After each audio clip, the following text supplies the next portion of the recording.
Dodgers fans have been dreaming about Nolan Arenado and Dodger Blue for what feels like years. Could it happen? Well, ESPN's Aldi Gonzalez, he wrote in a recent piece, the Dodgers will pull off a major trade by parting with some of their more promising prospects. It's their preferred route, rather than overspending in free agency. They held off on it this last offseason, but capitalizing on some of their prospect capital makes a lot of sense right now. The Dodgers have what feels close to a surplus of young starters ready to break into the big leagues at the moment and could use some of that for either a more established starting pitcher or some help on offense or both. He'll go on to write, they also have two premier catching prospects in Diego Cartaya and Dalton Rushing, both of whom are blocked by Will Smith. Vargas and Michael Busch, without set positions on a major league infield, would also intrigue other teams. Perhaps they rekindle trade talks with the St. Louis Cardinals for Nolan Arenado. So Alden makes a ton of sense right there. He's been saying what I've been saying for this entire year, and that you have to, at some point, cash in on some of these prospects if you are not going to play them. Trade them or play them. They're going to have to make a decision because these guys aren't getting any younger. Michael Busch is closer to 30 than he is to 20. And yes, you do have Diego Cartaya and Dalton Rushing. And Diego Cartaya, he had a down year. You saw him drop in some of the prospect rankings. Would they include him? It's possible. There's also a world where his stock isn't as high as they'd like it to be, so you're really selling him on a low. They also could view him as someone who has more star potential than a Dalton Rushing, so would you part ways with him? We know this farm system is rife with catching talent, and you do have Will Smith, who's going to be behind the dish as an established all-star catcher at this point for the foreseeable future. So that is something they're going to have to decide. And you look at the St. Louis Cardinals and what they're trying to do. Will they actually pick up the phone, shake hands with the enemy, the Los Angeles Dodgers, and trade one of their franchise players in Nolan Arenado? That is a very tough putt, if you ask me. I don't know if that's going to happen. Now, it could happen, and for it to happen, you would need Nolan Arenado, who has a full no-trade clause, to communicate to the organization that he wants out of St. Louis, that he wants to go to the Dodgers potentially. And if you're the Cardinals, do you really want to enter a full rebuild? Because he has had a very attractive contract. We look at some of these other guys. I mean, Nolan Arenado is a bargain compared to some of the other big-name third basemen out there, so I'm not so sure it could happen.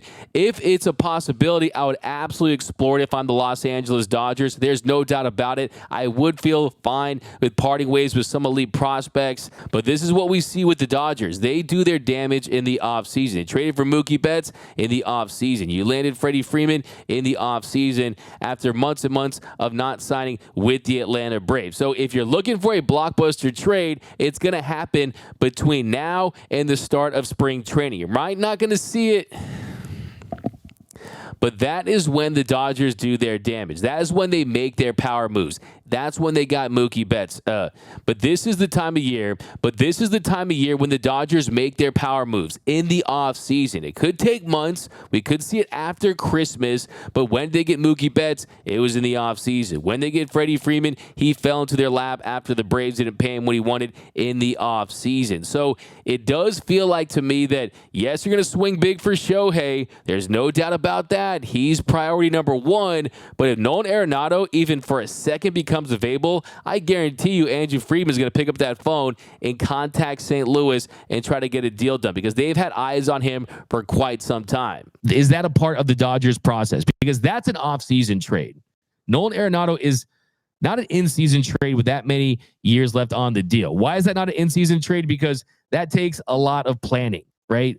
The Cardinals are a team that always thinks they can compete. They didn't go into this year thinking they were going to struggle as much as they were. So do you blow it all up during the trade deadline? Probably not, because you want to scout players. You want to get the best offer available. You want to get a bidding war. And their president, he flat out made it known that the Dodgers weren't going to get him, that they were not going to move a Nolan Arenado. And you heard what he said at the trade deadline, and it sounded to me like they had no interest at all. No interest at all. He said, we are not trading him, have not asked him to waive his no trade clause. So at this time, we are working on building for our future success. We are not trading him, have not asked him to waive his no trade clause. So at this time, we are working on building for our future success. So they don't want to trade him, and he has a no trade clause. He's also expressed interest in staying in St. Louis. You have Goldie, you have Goldschmidt and Arenado as your two elite players. I mean, I'm sure a lot of people want Freddie Freeman and possibly Mookie Betts. Doesn't mean they're available. I don't know if Nolan Arenado is for sale, right? They say that everything's for sale except your kids and probably your wife, right? But I think for Nolan Arenado, it's a situation. Is he happy in St. Louis? Are they really serious about contending? Because I've spoken to people that cover the St. Louis Cardinals, and they have told me that they're hell-bent on adding starting pitching this offseason, and they want to compete again. They're not going to do a down-to-the-studs rebuild. And based on the contracts that you see in Major League Baseball, to have that much control of Nolan Arenado for that price, $109 million, I think you absolutely should keep it if I'm the Cardinals. But if they were willing to trade him, I would be willing to part ways with elite prospects. I would absolutely put together a trade package if you could include a Max Muncy. But the question there is, if you trade Nolan Arenado, does Max Muncy even have value for them because he's on a 1-year club option, right? Probably not. If you trade Nolan Arenado, that signals a rebuild. So would Max Muncy provide value, or would they want just a ton of prospects, a treasure trove of prospects that could include guys like a Michael Busch, like a Miguel Vargas, like a Diego Cartaya, Dalton Rushing? Not all, right? But a couple of those, I think they would go the pitching route. I think you would see a Landon Knack and Nick Frasso, guys like that. Some of these up-and-coming Dodgers starters, maybe a Gavin Stone. So I think some combination of Michael Busch with one of the pitching prospects, possibly two, and then maybe you can get a conversation about Arenado if he becomes available, right? But I don't think that's the case. It's like the meme of the guy who's outside the pet store and he's yelling to the cat, "I'm going to get you out of there." If Andrew Friedman wants to try to get him out of St. Louis, Arenado has to voice his displeasure with the organization and try to force his way out. In the NBA, that happens like once a week. Baseball doesn't happen very often. Teams tend to honor their contracts. Also, another thing to note is he took less to opt into that deal, right? That told you that he was happy in St. Louis. Now, I do want to talk a little bit about Nolan Arenado as a player, because Nolan Arenado as a player, he did not have a great year. He had a down year. He really essentially had the worst year of his professional career. He's not getting any younger. He's 32 years old at the moment. And if you look at the year last year, his numbers were down. I mean, he was phenomenal in 2022, was a bona fide MVP candidate, had a 150 weighted runs created plus. That was down to 107. So last year, he was 50% above league average when it comes to offensive production. This year, he was just 7% above league average when it comes to offensive production. His batting average from 2022 dropped from 293 down to 266 last season. If you look at the power numbers as a whole, though, they were right up there. I mean, he had 30 home runs in 2022, had 26 home runs in 2023. Now, the issue with Nolan Arenado, we're going to talk about his defense here in a second. The issue is he was dealing with back spasms, right? He was dealing with injuries last season that really hurt him, not just from a offensive standpoint, but from a defensive standpoint. So that's something to consider as well. But let me know down below in the comment section. We'll continue to dive into this Nolan Arenado discussion. Are you all in on a scale of 1 to 10? How all in would you be for Nolan Arenado? Would you be willing to give them top prospects? Would you be willing to move on for Max Muncy? I think that's a no-brainer, right? But let me know all your takes on Nolan Arenado, and we'll dive into this discussion. I also want to talk about Matt Chapman here in a second. But we got down below, trade for Arenado and re-sign JD Wheeler and Sonny Gray from Eric Stone. Love Arenado from Boomer Assassin. Dodgers need to get El Gordito Schwarber. Hey, I pushed for him a couple years ago. What up, Diane Stewart in the comments? We got One Big World over on YouTube says Arenado is from Lake Forest, LMAO. Yeah, exactly. Yeah. He bought a house in Newport Beach. That's where he resides, right? I mean, that's where he lives, where he spends his off seasons, right? I would love to see Arenado on the Dodgers. Today is my birthday from Van. Happy birthday, Van. Bob, but Arenado is 32 and has dropped to a 265 hitter.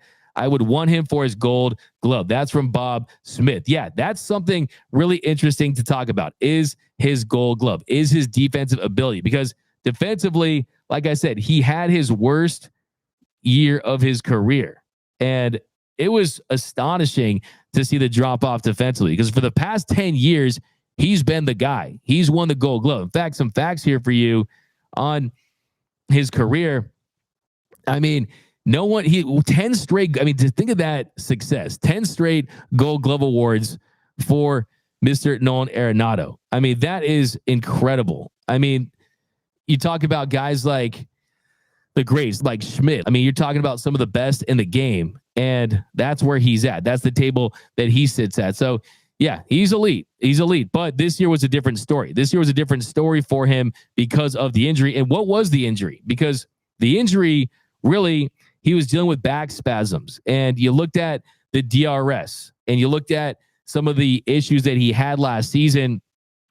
Arenado registered just 5 outs above average. 5. And 1 defensive run saved. Those were career lows. How big of a drop-off is that? He had recorded at least 10 outs above average every year, dating back to 2016. Before this year, his lowest full season of outs above average was 10. And his highest was 22 in 2019. He entered this season with a 155 career DRS. Now it's his lowest mark, coming in at 6. He had recorded just 12 DRS every other year in his career. So he's had at least 12 defensive runs saved for every single year of his career, save for last season. So the issue, though, he was dealing with arm fatigue early. That's another thing that was the issue. He was dealing with arm fatigue. He was dealing with back spasms. And Nolan Arenado has said that he really has figured things out. He said, I've been doing a throwing program with heavy balls and light balls, trying to get my arm strength back. And I feel like I've done that in the second half, and it's finally catching up. Now I get to trust in my arm a little more than I did in the first half. I have ever had a dead arm in my career for the first time. I don't know what it was. In the first half, I would do those plays where I throw off my back foot and the runner would beat out. Last year, I would get him out. This year, I'm not. There are little things, those adjustments I've had to make. But I feel like in the second half, I've shown that I'm back to being who I am. So that tells you that, one, maybe for the Dodgers, you get him at a lower value. And that is a reason why the Cardinals would move off of him, by saying, look at his numbers last year. He was down across the board offensively. The defensive numbers weren't there. Maybe that's a sign for the Cardinals, who, yeah, they're a marquee franchise, but they ain't big market like the Mets. They ain't big market like the Yankees or the Red Sox or the Cubs or the Dodgers, right? That's a lot of money for a franchise like the Cardinals, $109 million. Maybe they look at this as an opportunity to move off of Nolan Arenado, do right by him, and putting him in a situation where he plays for the Dodgers, the team that he grew up loving. So it's not the worst scenario in the world. But I don't think that this is a situation where he's washed, where he's done. I think he's dealing with an injury. I think this offseason, he's going to approach this offseason wanting to get back to full strength and get back to being an MVP caliber player. So I'm definitely in on the idea of trading for Nolan Arenado if he becomes available. I have no issue parting ways with major prospects for him. And another reason why is, if you look at his age, why the Dodgers lose in the NLDS, they could not hit. They did not hit the baseball. They were colder than Rob Manfred's heart in an igloo, right? They could not hit. And Arenado is someone who brings another impact bat. He brings his plus defense. Imagine the left side of that infield next year with Miguel Rojas and Nolan Arenado. And you got Freddie Freeman at first base. You look at the defense, it would be superb. I have no doubt about that. If you're looking for a con, though, the cons are, back issues. Those aren't good. Will he get right healthy? Will that be the issue? Will he benefit from Dodgers training? That's possible. But then, two, not a ton of postseason experience. And, of course, a lot of it has to do with the fact that you play for a very inept franchise in the Colorado Rockies, who, you guys know I hate Colorado. I hate Coors Field. That, to me, hitting in Coors Field is like bowling with bumpers on. Shout out to the callback to Mookie Betts. But, yeah, if you look at his career in the postseason, if you look at his stats, 5 for 33, hit 152, played in the wild card round a few times, played in the DS one time, and played a couple wild card games. So he hasn't had a lot of success in the postseason because he hasn't had a lot of opportunities. But yeah, I'm all in on a Nolan Arenado trade. I would absolutely sign off on it, even if it means parting ways with major prospects, because I think you need an impact bat. And here's another thing. You need another star to align with a Mookie Betts, to align with a Freddie Freeman, so you maximize what's left of their prime. And look, financially, if you look at the Dodgers right now, if you look at the arbitration, what they have to pay, the club options are going to pick up, the guys that are still coming back, the Freddie Freemans, the Chris Taylors, the Austin Barnes, the Mookie Betts, the Miguel Rojas's, they're still $100 million away from even hitting that CBT threshold next year of $237 million. So point I'm trying to make is you could still get a Shohei Ohtani, and you could still go out there and get a Nolan Arenado. So one of these pieces they're going to pick up this offseason is going to come via trade, right? If you're one of these top Dodgers prospects out there, don't buy a home in Arizona. Make sure you are renting. Don't plant those roots, because there's a good chance you're going to be packing your bags, because that's the nature of the business. But yeah, here's a little trivia question for you guys. How many Dodgers have won the Gold Glove at third base? How many Dodgers players have won a Gold Glove at third base? Like I said, 10 Gold Gloves to start his career for Nolan Arenado. Really, in my opinion, the best defensive third baseman of all time. Here's another trivia question for you too. Who was the last third baseman in the National League to win the Gold Glove? Let me know down below. By the way, the most ever, the great Brooks Robinson. Brooks Robinson, one of the greatest to ever do it. The late, great Brooks Robinson recently passed away. He won 16 Gold Gloves. 16 Gold Gloves for Brooks Robinson. So, yeah, let me know down below how many Dodgers have won a Gold Glove at third base. See some guesses. You can't look it up, guys. You can't go look it up. And we got 1.5 from Beerus. We got 2 from Rojas. And now we got a lot of people that are giving the right answer. We got Juan Jimenez, Boomer Assassin, Brian Gomez, who all said 0. You are 100% right. No Dodgers third baseman has ever won a Gold Glove. But can you think of the last guy that was a finalist? Last guy that was a finalist was Mr. Justin Turner, who was a finalist in 2016. Now, another trivia question. Who is the last third baseman in the National League to win the Gold Glove instead of Nolan Arenado? Who's the last one who did do it? And I'll give you a hint. Play in the division. Let's see if we got this. We got 0 from Craig Osterberg. Max Muncy won the Gold Glove. Ha ha ha. That's from Justin Long. That's a finish him. And a bruh. And a comment of the day. Machado, Brian Gomez. Nope. Remember, all those years he was playing with the Orioles, the American League. Probably Pablo Sandoval. Probably not going to get this answer here. Yay, JT. That's from Teresa Gates over there. Definitely not Muncy. Does LA want Trout? We talked about that a few days ago. If you're going to go back and watch that one. Machado. No, I'll give you the answer. It was Chase Headley. Chase Headley won it with the Padres back in 2012. I bet you Chase Headley didn't think he was getting a shout out here on Dodgers Dugout Live. But now we're going to switch gears and talk about another third base option, and that is Matt Chapman. What are your thoughts on Matt Chapman? Do you think the Dodgers should should sign Matt Chapman? Matt Chapman is going to be one of the biggest free agents available. He's right up there with Cody Bellinger, right in the mix as a top 3 to 5 available free agent this offseason. Matt Chapman, there is a lot to like. There are some pros and cons. One of the big pros, of course, is that he's an elite third baseman. At this stage of their careers, Matt Chapman is a better defensive third baseman than Nolan Arenado, probably than Manny Machado. He is absolutely elite. Brian Hayes, still in his prime, right? There's a lot of good guys out there. Austin Riley's a Gold Glove finalist, but Matt Chapman, we'll start with his defense. We'll start with the biggest pro about Matt Chapman, and that is his defense. He's elite, a 2-time Platinum Glove Award winner, 12 defensive runs saved last year. That was third. 5 outs above average. That's in the 87th percentile. 4.5 UZR score. That's fourth. 80th in arm strength. A 5.9 defense award. That's fifth. He's never ranked in a negative way in any defensive category. Matt Chapman is phenomenal with the glove at third base. Last year, though, an up and down year at the plate. Offensively, he has had some years where, he's been really good. It looked like he was the next big star, but the bat has been on the decline. But I have something that looks good as far as the bat. There's something that's really a reason to believe that it could be a good signing at the end of the day for whatever team, because he hit the ball extremely hard last year. He hit the ball so hard, he just wasn't seeing the results. We're going to dive into that in a second. But if you look at his overall numbers, that batted ball profile, that's going to intrigue a ton of teams out there. He hit the ball hard. The quality of contact numbers were elite. It was red across the board.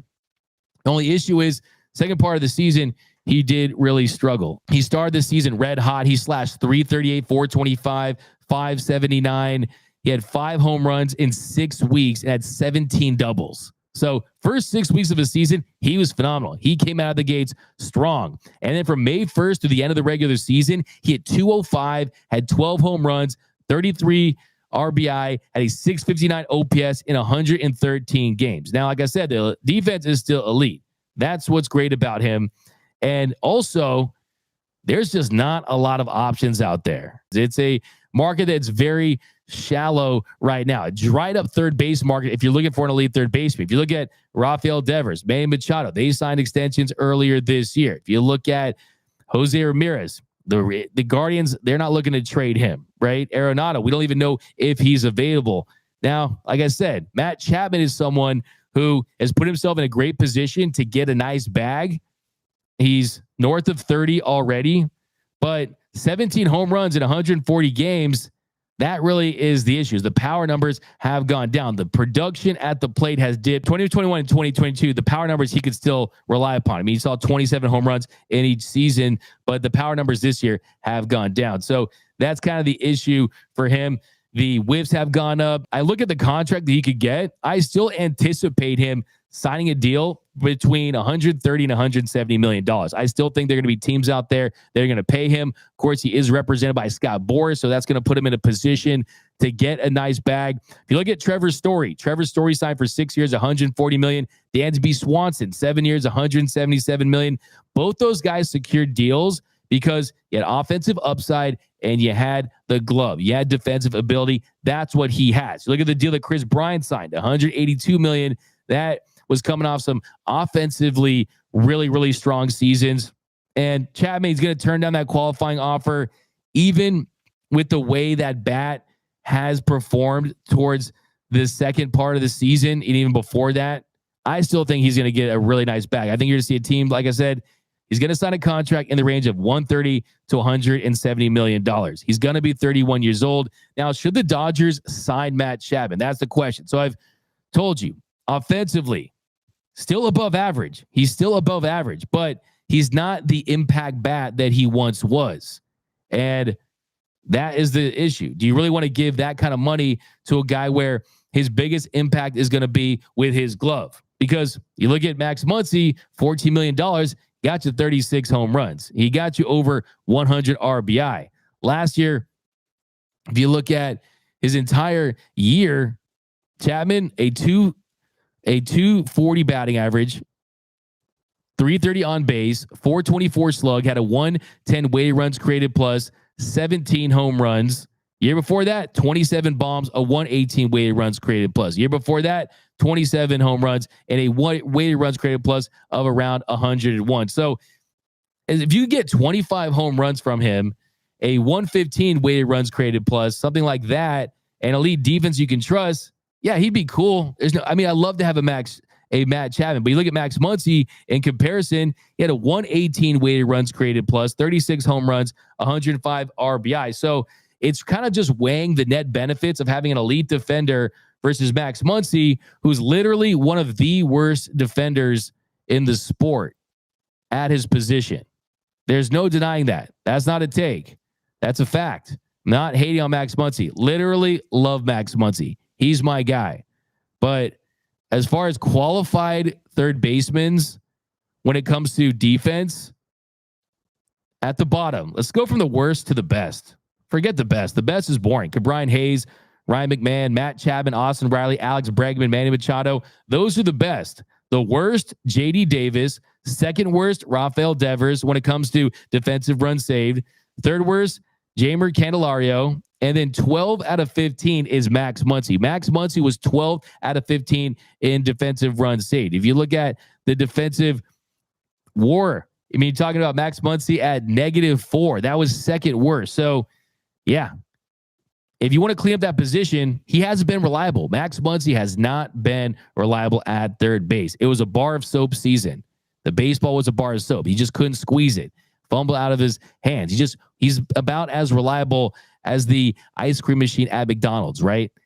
It wasn't reliable. You just couldn't trust Max Muncy at third base, and it's no fault of his own. He is miscast. He should not be playing third base at this stage of his career. He is a DH that's masquerading as a third baseman because they have nowhere else to put him. And that's why I think at the end of the day, one thing I want to see the Dodgers explore, if you sign Shohei Ohtani, and I'm doing 10 Shohei Ohtanis on this show, I would like to see them trade Max Muncy and package him to the Chicago White Sox, see if Dylan Cease is available, try to see if you can get a Yohan Moncada, someone like that, or you can see what you have in Miguel Vargas. You can see what you have. You still have Chris Taylor, Kike. You have guys that could possibly play that position. Those are, of course, utility guys that I wouldn't want to have as an everyday third baseman, but that would be the dream off season. The dream off season right now, the dream off season, you get 2 starting pitchers, 2 frontline guys, 1 via free agency, Yamamoto, Snell, Nola, one of those types, 1 via trade, Burns, Keller, Cease, one of those types. You fix the third base position, trade for Nolan Arenado, right? And then you're looking at improving your offense, improving your defense, improving your starting pitching, and then we can worry about the bullpen later. That's what Andrew Friedman does. He'll be able to fix his bullpen, and I think that's the master plan. But let me know down below. I want to get your thoughts on, should the Dodgers sign Matt Chapman? Are you all in on Matt Chapman? All in on Matt Chapman. We got to know on Chapman, if you're going to take a risk with Nolan, a future Hall of Famer who still wants his ship. We got Justin Lombas. Chicago White Sox wouldn't want anybody making arbitration or free agent salary in a Cease trade. We got only prospects or guys making league minimum salary with minimal service time. But I think that you could still woo them with elite prospects. I think that at some point you have to fill out your roster with guys. So that's something that's very possible. We got some comments over here. We got Abzican, who says, I'm cool with Arenado after we sign Ohtani. There we go. Johnny Owen says, Matt Chapman has a hole in his bat. Michael Camille. Yeah. Chapman. Michael Cruz says, Chapman is anti-clutch. Yeah. I mean, that's the thing. For me, I would only consider Matt Chapman if you strike out on all these guys that are available, on Ohtani, on some of the big pitchers, and you're looking at ways to improve your team.